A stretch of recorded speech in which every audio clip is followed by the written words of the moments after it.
Boa tarde para o pessoal de casa. A partir de agora, a bola rola aqui no SBT Esporte num oferecimento de Picorrucho, numa manhã especial para nós brasileiros. Está começando a Copa no Brasil.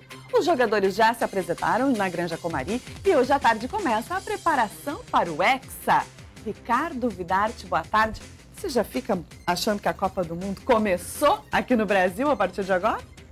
Mais pra cá, agora eu tô ok. Começou a Copa do Brasil a partir de agora, com certeza. A gente está muito ainda naquela de rodadas decisivas antes da parada da Copa do Mundo desses times que estão aí na Série A do Campeonato Brasileiro, mas muitos estão também já atentos na estreia do Brasil contra a Croácia e sei que nós temos uma surpresa agradável no programa hoje através da nossa equipe, né? Exatamente, daqui a pouquinho a gente vai trazer todas as informações, vai para lá, vai ao vivo com o Bruno Vicari, porque ele já se apresentou à equipe do SBT lá na Granja Comari e a gente vai trazer essas informações ao vivo de Teresópolis daqui a pouquinho aqui no programa. Nós vamos falar de Campeonato Brasileiro? O Inter não é mais o único invicto dessa competição. Aliás, foram quase 5 meses sem perder, hein? Mas longe do Beira-Rio, com 6 desfalques e contra até forças do além, foi difícil segurar o líder Cruzeiro de agora. Depois de 42 dias, o Internacional voltou a jogar no Estádio Centenário. Partida com clima de reencontro, cumprimentos, abraços, mais abraços, bom para espantar o frio. Com temperatura perto dos 5 graus, restou para o torcedor tirar do armário um velho acessório, a touca. Mas será que foi uma boa ideia? No ano passado, derrota por 2-1 no Estádio do Vale. Em campo, o primeiro tempo começou gelado, com poucas chances. O Inter não conseguia atacar e o Cruzeiro jogava no erro do Colorado. O placar só abriu aos 37 minutos. D'Alessandro começou a jogada, passou para Otávio, que tocou para Diogo ir até a linha de fundo e cruzar. O Wellington, na pequena área, botou para dentro. Gol que animou o Inter? Que nada, animou os visitantes. Aos 42 minutos, no escanteio, Dida não saiu bem, Valdívia afastou mal e Ricardo Goulart, ex-internacional, aproveitou para empatar a partida. Na segunda etapa, o Cruzeiro voltou melhor e parecia que estava em casa. O Inter, nervoso, errava passes fáceis. Para tentar diminuir o poder ofensivo da Raposa, o técnico Abel Braga colocou Sacha no lugar do Otávio. O time melhorou um pouco, mas o Wellington perdeu a bola e deu o contra-ataque para a Raposa. De 3 dedos, Everton Ribeiro deu um bonito lançamento para o William virar o jogo. A torcida perdeu a paciência e os erros continuaram. No final da partida, Marcelo Moreno fez jogada individual pela esquerda e fechou o placar, 3-1. A touca não ficou só na arquibancada. Dentro de campo, o Inter perdeu mais uma em casa para o Cruzeiro e de quebra a invencibilidade na competição. Sobrou para o técnico Abel Braga explicar o resultado. Esses jogos contra a equipe de nível elevado, quando você comete um erro, ele custa caro. Agora nós tivemos praticamente 5 meses sem essa equipe perder. E tivemos muita humildade, muita grandeza quando vencemos. E temos que ter grandeza também quando perdemos. Para buscar o tetra, o Inter precisa retomar o caminho das vitórias e guardar essa touca de volta no armário. Vidarte, quem é que está fazendo mais falta nesse Inter aí com 6 ausências? Porque o Alessandro está sozinho no meio-campo. Nem o Alex ele tinha ontem, né? Até o Paulão, quem diria? Até o Paulão está fazendo falta lá atrás na defesa. Até não sei se é isso exatamente, né? Eu acho assim que o Inter tem que ter grupo para jogar esse campeonato brasileiro, que o time do Cruzeiro demonstrou ter, né? Tem grupo o time do Cruzeiro para jogar esse campeonato brasileiro. O Abel, ele tem que explicar, que eu acho que está faltando para o Internacional nesse aspecto. O Internacional jogou contra o Grêmio 2 vezes esse ano, jogou depois contra times menores do Campeonato Brasileiro, Vitória, o Sport, o Atlético Paranaense. A primeira vez que pegou um outro time considerado assim de ponta, o Inter perdeu, né? Ganhou do Grêmio e perdeu para o Cruzeiro. Esta que é a matemática que eu estou fazendo. O Internacional jogou 4 partidas em casa e 3 fora. Tinha ganhado 3 em casa, agora perdeu a primeira. Tá complicado de entender o Internacional, tá realmente muito complicado. Daqui a pouquinho a gente fala mais da dupla, tem o Grêmio também, né, que tropeçou lá em São Paulo. Agora a gente vai para o Rio de Janeiro, porque eu avisei que ele tinha sido convocado e já tinha se apresentado. Bruno Vicari, em Teresópolis. Joga aí com a gente, Bruno, boa tarde. Tudo bem, Débora? Boa tarde, um beijão para você, um abraço para todo mundo do SBT Esporte. Estamos aqui, a seleção brasileira também. Os jogadores acabaram de chegar aqui à Granja Comari. O técnico Luiz Felipe Scolari e a comissão técnica, a comissão já estava aqui desde a noite de ontem, mas os jogadores acabaram de chegar. O ônibus trazendo a seleção veio direto do Rio de Janeiro. Inicialmente os jogadores se apresentaram em um hotel bem próximo ao aeroporto do Galeão. Teve um início de confusão ali, um protesto no meio do caminho, professores que estavam fazendo uma manifestação, mas um forte esquema de segurança cercando a seleção brasileira, com diversos batedores, helicóptero e, felizmente, a seleção chegou muito bem aqui a Teresópolis. Agora, certamente, os jogadores irão almoçar.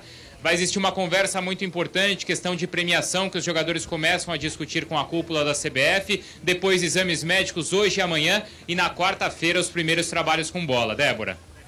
Vou te perguntar aí, Alvidar, tudo bom, Bruno? Legal? Bruno, tô vendo que tu estás tudo aí certo. com um agasalho, né? Tá frio aí no Rio de Janeiro? Porque aqui tá muito frio em Porto Alegre, no Rio Grande do Sul. Pois é, olha, de manhã tava pior, viu? Agora o sol começou a sair, mas tá ventando bastante, é por isso que eu tô bem agasalhado. Temperatura aqui no meu telefone tá marcando 18 graus. Acho que o meu telefone tá um pouquinho errado, esse termômetro, porque a sensação térmica é pior sim, mas certamente por causa do vento. Pô, agradece esses 18 graus, porque pra gente tava menos de 10 aqui hoje pela manhã, viu, Bruno? Agora, o Jefferson, sei que foi o primeiro a se apresentar, chegou cedinho, né? Depois alguns foram chegando aos poucos, outros se apresentaram no aeroporto, foram de ônibus aí nessa questão do protesto. Agora fica toda uma expectativa da responsabilidade em cima desses nomes que estão aí. Essa avaliação de hoje à tarde, principalmente médica, já vai estudar a condição física de cada um. Estavam participando de competições diferentes, tinham trabalhos com preparadores físicos diferentes nos clubes onde estavam, né? Será que tem algum jogador que já chega voando aí para nos representar a partir do dia 12? A questão envolve nomes importantes. O Fred, por exemplo, que atua aqui no Brasil, no Fluminense, ele vem se recuperando de uma contusão, né?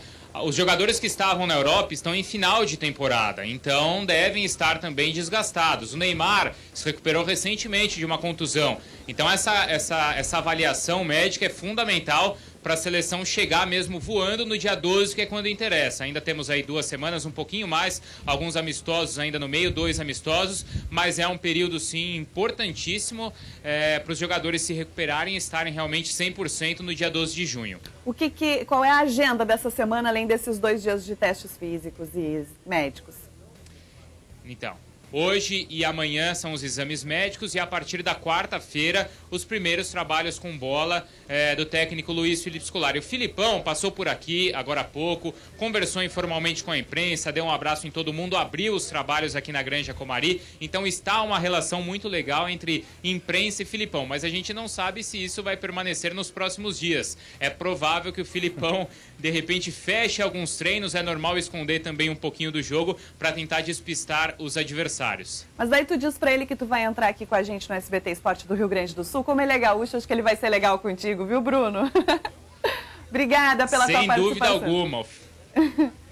Tchau, Débora. Até mais. Beijão pra todos aí. Até mais. A gente vai manter esse contato com o Bruno, porque ele vai trazer as informações pra gente direto de Teresópolis, sempre aqui no SBT Esporte, Ricardo Arte. Atualizando. Muito importante a gente estar lá presente nesse momento tão importante de preparação da seleção brasileira.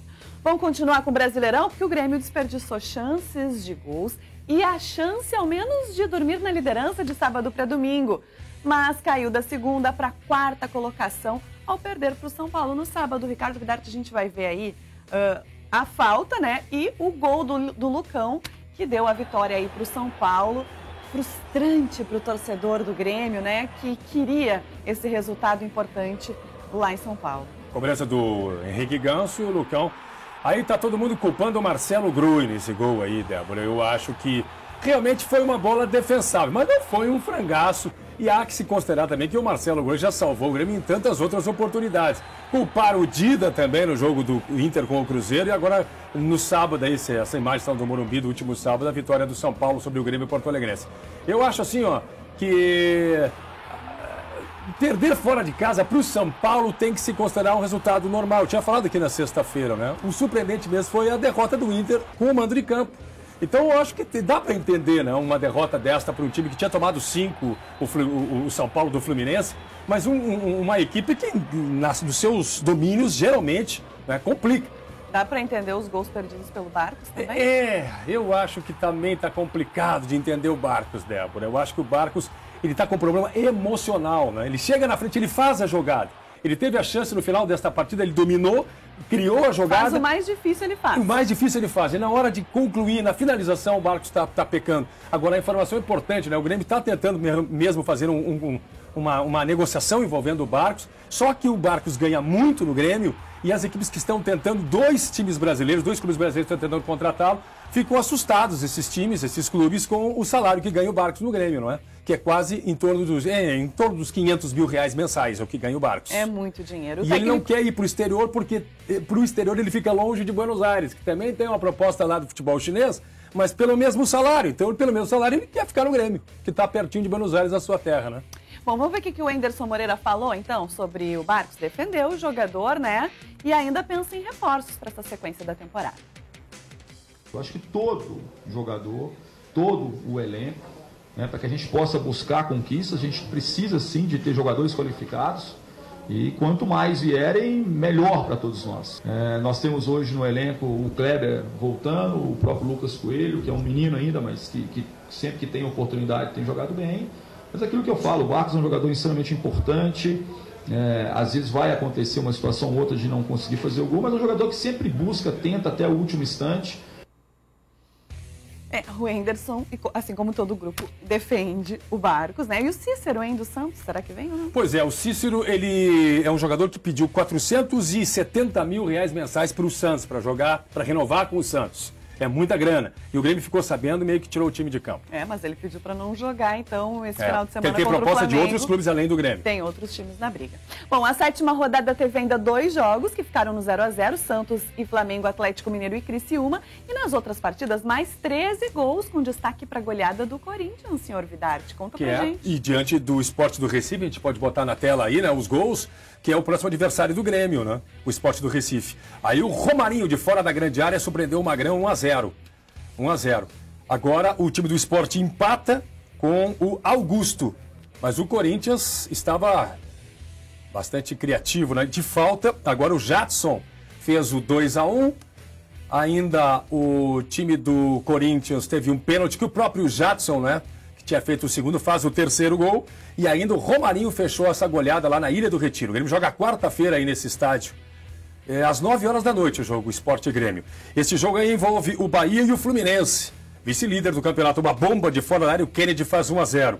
Aí o Figueirense contra o Goiás surpresa do campeonato, tá lá na frente também, com o gol de Jackson, ex-internacional, 1-0 contra o Figueirense. E o Atlético Paranaense fez 2-0 no Atletiba. Celso Roth está sendo muito discutido lá. O primeiro gol do Atlético do Marcos Guilherme e o segundo foi contra do Lucas Claro, do Coritiba, né? Depois da bola pegar no travessão do goleiro do Coritiba. Na outra partida que nós temos para destacar, o Chapecoense, o Chapecoense fez 2-0 no Palmeiras, Thiago Luiz fez 1-0 e Dedé fez 2-0 contra o Palmeiras. A Chapecoense fez a sua primeira vitória no Campeonato Brasileiro jogando em casa. E ainda tem aí para destacar o jogo do Botafogo contra o Vitória da Bahia. O Sheik faz 1-0, o Botafogo está lá na linha de rebaixamento e o Vitória empata no segundo tempo com o Diney. Tá aí os gols.